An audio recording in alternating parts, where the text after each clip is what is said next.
Когда Сяо Янь привел объединенные силы Альянса Небесного Дворца, клана Гу и племени древних драконов пустоты в пещеру древнего бога Тоше, у всех была лишь одна цель – остановить Хун Тяньди и не дать ему заполучить единственную зарождающуюся императорскую пилюлю, чтобы прорваться в класс Доуди. Внутри дворца больше всего внимания привлекали сама пилюля и огромная площадь небесного пламени. Тогда все считали, что зарождающаяся императорская пилюля – величайшее сокровище этого места.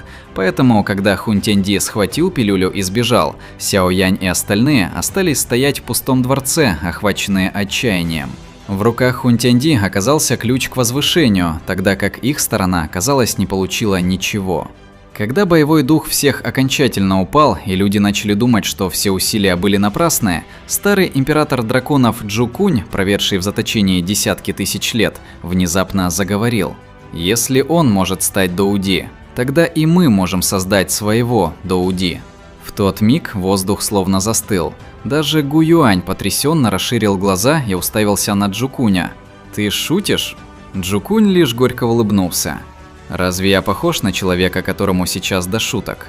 Если небеса благоволят нам, то на нашей стороне действительно может появиться Доуди».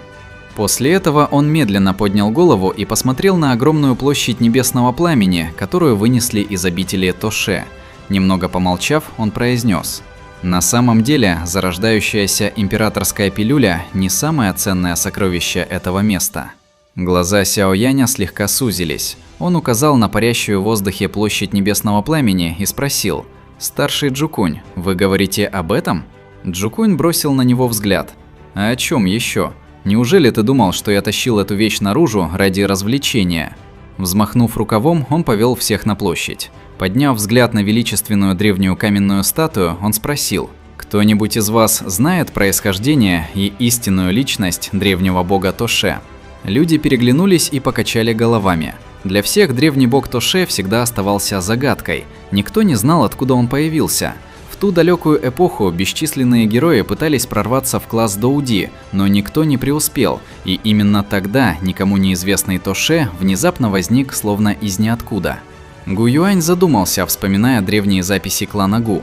Говорят, когда древний бог Тоше прорвался к Доуди, бесконечное море пламени спустилось с небес и накрыло почти половину континента Доуци, но после этого он исчез без следа. По логике вещей, после становления Доуди, его родословная должна была мгновенно пробудиться у потомков. Первое поколение наследников получило бы огромные преимущества. Если бы появился новый древний клан его крови, он потряс бы весь континент, однако ничего подобного никогда не произошло. На континенте Доуци родословная значила все, особенно для высших экспертов, и все же древний бог Тоше всегда оставался один. Закончив, Гу Юань повернулся к Джу Куню. «Разве я ошибся?» Джу Кунь посмотрел на гигантскую статую и тихо ответил: «В целом нет. Среди видов небесного пламени существует 23 пламени из рейтинга, но знаете ли вы, как называется пламя, занимающее первое место?» Этот вопрос потряс Сяо Яня. Среди всех присутствующих именно он понимал небесные огни лучше почти любого человека в мире, но даже он никогда не знал, что представляет собой первое пламя рейтинга. Не в силах сдержать любопытство, он спросил: «Старший Джу Кунь, вы знаете?» На лице Джу Куня появилась странная улыбка. В этом мире не существует фиксированного первого небесного пламени. Все рожденное небом и землей обладает духом, и небесные огни не исключение. Насколько мне известно, однажды между небом и землей родилось особое пламя. 1000 лет оно принимало форму, и еще 10 тысяч лет пробуждало разум. После невероятно долгого периода культивации оно претерпело мутацию. Все знали, что небесное пламя обычно не покидает мест своего рождения, но это пламя было другим. После обретения сознания оно начало странствовать по подземному миру магмы, пожирая другие виды небесного пламени, и все поглощенные им огни были знаменитыми небесными огнями из рейтинга. 21 небесное пламя когда-то стало его добычей. После бесчисленных эпох поглощения даже такие владыки, как пламя пожирания пустоты и очищающее демоническое пламя лотоса, могли лишь склониться перед ним. Услышав это, Сяо Янь был поражен. Джу Кунь продолжил: «Иными словами, так называемое первое небесное пламя не имеет постоянной формы. Любое пламя, победившее в этой жестокой войне пожирания, может называться первым. Но поглощение небесного пламени часто приводит к яростным столкновениям и взаимному уничтожению. Только то пламя, которое сумеет поглотить остальные 21 и выжить, имеет право называться первым небесным пламенем. Все невольно вздохнули от изумления. Впервые они узнали, что сильнейшее небесное пламя – это не конкретное пламя, а высшее существо, рожденное после слияния 22 небесных огней. После завершения этого процесса пламя дало себе имя Ди-Янь, а спустя еще 1000 лет культивации оно наконец преодолело свои пределы. В этот момент выражение лица Джукуня стало сложным. После прорыва и появления в мире люди дали ему другое имя. Они назвали его Древний бог Тоше. На всей площади мгновенно воцарилась мертвая тишина. Все застыли, словно пораженные молнией. Никто не мог поверить услышанному. Лишь спустя долгое время кто-то тяжело сглотнул, нарушив тишину, и только тогда остальные постепенно пришли в себя. Они смотрели друг на друга с полным неверием. Наконец Гу Юань медленно спросил: «Брат Джукунь, это правда?» Джукунь улыбнулся. «Когда речь идет о древности, кто из вас может знать больше тайн прошлого, чем я?» Остальные согласились. У Джукуня не было причин обманывать их. Когда первоначальный шок немного улегся, они постепенно начали принимать невозможную истину. Тогда Гу Юань спросил: «Но какое отношение все это имеет к вашим словам о том, что мы можем создать Доуди?» Джукунь пристально посмотрел на гигантскую статую. Внутри пещеры есть два бесценных сокровища.